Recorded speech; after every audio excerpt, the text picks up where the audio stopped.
Across the material plane, few creatures inspire as much fear and confusion as aberrations. These alien beings often come from places beyond mortal understanding, bringing with them strange powers, unsettling forms, and a tendency to turn any encounter into a fight for survival. But among these bizarre and often terrifying creatures, one stands apart. A creature that proves not every aberration is a nightmare waiting in the dark. Some are curious, kind, and surprisingly helpful companions. Of course, I am talking about the Flump, the strange little floating friend that any adventurer would be lucky to meet. Hi, my name is Tom, and this is the Ecology of Flumphs.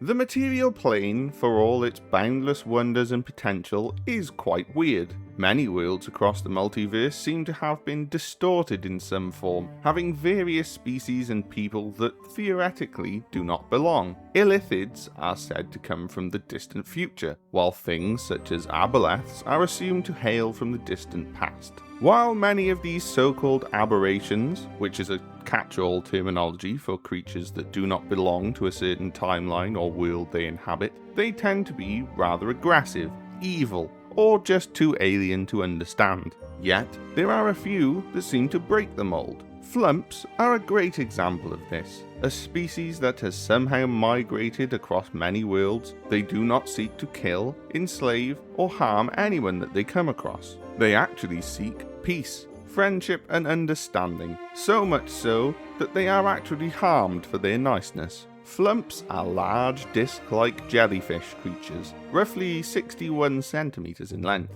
Around 10 centimeters of this height is taken up by their thick, saucer-shaped body, from which many tentacles sprout at the bottom. In order to see, each Flumph also has two large eye stalks protruding from the top surface, and they are able to manipulate each stalk separately from one another. A Flumph gains its name from its very quiet method of propulsion-based movement, utilizing a top, mouth-like funnel to absorb as much air as possible within its thick body. The air is compartmentalized and forcibly propelled through 6 cavities near the bottom, allowing each specimen to maintain an altitude of around 10 to 15-ish centimeters above the ground. Although a specimen can indeed just crawl around using its many tentacles, this form of aerial locomotion is definitely the most efficient one. It is also quite notable that if one were to flip a Flumph, it would have great difficulty in moving, this action more or less incapacitating it due to its bodily structure. There is also a discussion to be had about their usage of anti-gravity magic, where it is assumed that the average specimen is inherently born with such a property, the air they use in the compressed format being closer to a form of thruster than the actual main source of propulsion behind their levitation. Apparently, it is because of this form of levitation that they cannot flip themselves right side up, as the magical power cannot really be turned off, so they end up thrusting downwards into the floor, which also means that they pin their eye stalks so they can't see either. Although I am unsure if it is true or not, I rely on the words of a wizened elder who studied the Flumph much before my time. Before we move further ahead, I do need to mention a small misconception towards these rather harmless creatures. The top part of their body, as I said previously, is a funnel, not an actual mouth. Many people do tend to think this top bit is one, but no, it isn't perpetually smiling. If anything, it's closer to a nose really. Anyways, when it comes to these aberrations, they are by far the friendliest beings a person would be lucky enough to happen upon. If their rather friend-shaped forms weren't a dead giveaway by now, their natural attunement to goodness sure is. As a species, Flumphs are not really capable of speech, being forced to utilize a highly advanced form of tentacle signaling to represent their deep and well thought out answers to questions. There is an exception to this, however, as more than a few Flumphs have been blessed with greater forms of intellect, allowing them to learn to speak both celestial and common. Overall, there is a massive difference between those Flumphs that can speak and those that cannot. The most common by far are, well, the common Flumph. Easily differentiated by their full white bodies, they do not particularly have anything special going on. They tend to live in small families or groups of 2 to 3 families at their largest, and they also tend to be the most common variant of the species. Adventurers are more than aware of monk Flumphs. which live in nomadic brotherhoods of like-minded individuals commonly known as a cloister. These flumphs travel the world in search of purpose, often being seen protecting shrines of good deities. Besides possessing the ability to speak, they are also able to cast down cleric or paladin-like spells due to their greater number of tentacles. As for their organisational structure, it is surprisingly rather rigid. Each low-level monk is given an important role to work as, either as a doctor, engineer, or some form of philosopher. Higher-level specimens of these brotherhoods are called priors, and are meant to oversee groups of 6 individuals, making sure there are no mistakes, and administering help wherever they may fall short. Lastly, you have the abbot, who is the leader of these brotherhoods and the main individual behind every decision. After all, it is their wisdom that makes sure the collection of 32-ish flumphs are going to see another day. Before I forget, these so-called monks can be differentiated by their body's yellowish or greenish hue, becoming darker the further the colour goes down their body and into their tentacles. They can also be easily located within small grottos decorated by the abstract art of their groups. If you ever needed to find a monk flumph, your best bet would be looking for one within a brightly coloured grotto. When it comes to their society, they are hyper-advanced. The mention of them having doctors and philosophers was not a joke. Similar to other aberrant species, they are highly intellectual creatures that are more than capable of hyper-complex mathematics and religious arguments, even when referring to their common variant. Similarly, these creatures are psionic in nature. The way monk flumphs speak to other creatures via the celestial and common tongue is actually through projecting their own mind's voice inside that of another individual. This is how they naturally feed. Just by existing, they consume any form of psionic residue or natural mental energy that trails off powerful entities, such as Githyanki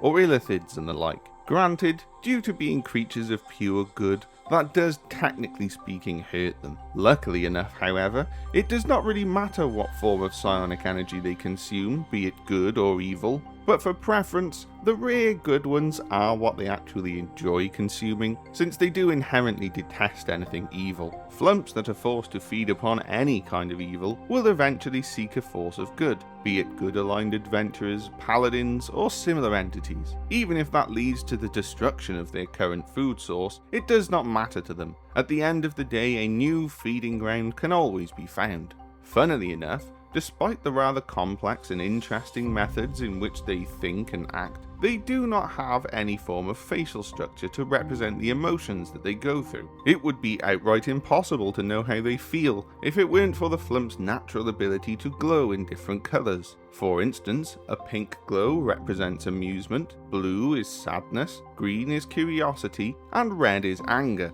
Although, as we all know, emotions are way more complex than that. We have yet to figure out if they can feel anything else, or if anybody has recorded other colours that they could theoretically glow. I personally tried to work this question out with an actual flumph, but none would give me a straight answer. The only thing I figured out is that the red glow also naturally happens when they sense evil close by.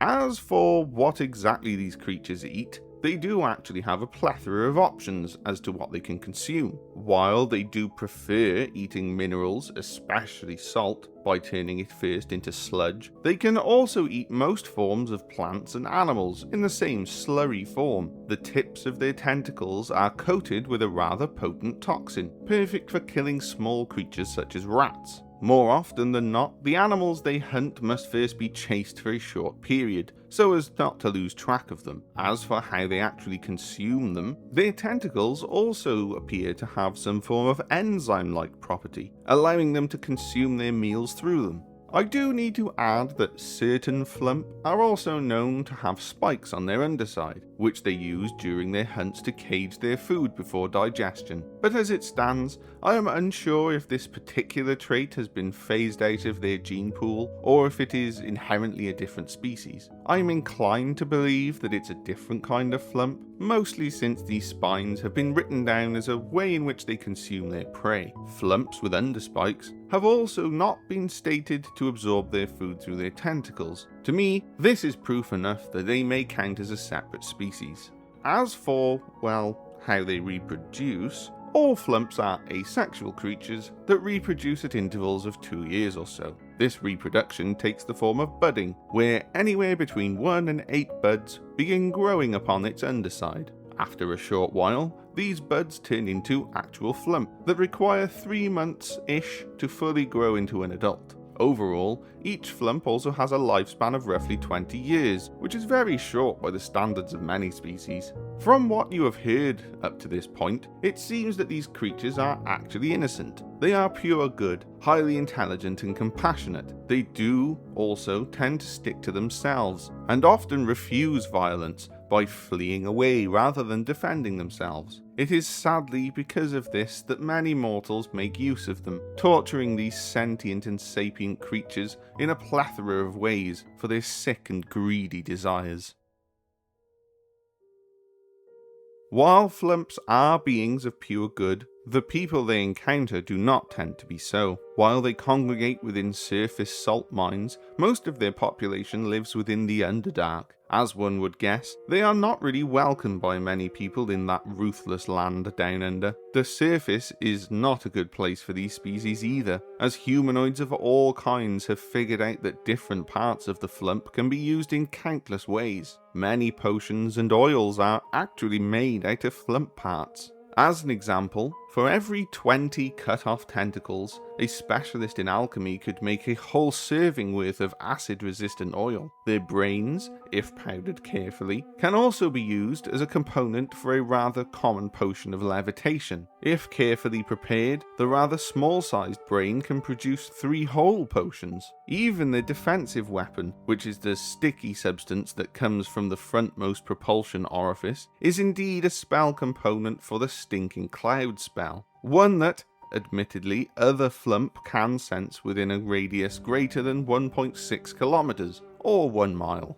I do need to add that somehow people have managed to turn an acidic substance meant to liquefy people in defense into a spell component, a substance that requires hours of aggressive washing to take off. Even if a flump is normally bad to the taste and isn't that great of a food source, there are species of goblinoids and ogres that still hunt and eat them, so they also tend to be an efficient way of earning coin for criminals. Worse yet for the flump is their regenerative abilities. Their tentacles and eye stalks take only 1 week or so to fully grow back when being removed, so many sick individuals can easily farm flump parts for a very low cost, selling them for way more than it takes to sustain their caged subjects. As I have previously mentioned, flumphs also naturally flee. Anyone willing to do them harm tends to have an easy time just picking them up. Few flumphs do fight back, but the most they can do is aggressively flail and hope that their poison kills the individual that harms them. Personally, I cannot allow such injustice to stand. While I myself do not mind the torture of cruel monsters, mostly for the sake of them tasting their own proverbial medicine, no flump should ever be harmed. To this extent, I have actually helped the cloisters from the regions that I visited during my expeditions. Since sleep is not an issue, it was rather easy to find where the bandits and the like make their hideouts. And it is not every day that you get to see a smiling town guard pummel a criminal into a bloody pulp. Either way, flumphs by far are the purest thing in the material plane, creatures that truly describe the idea of benevolence and humbleness. Ones that sadly, despite giving their all for everyone, are often harmed for a quick coin.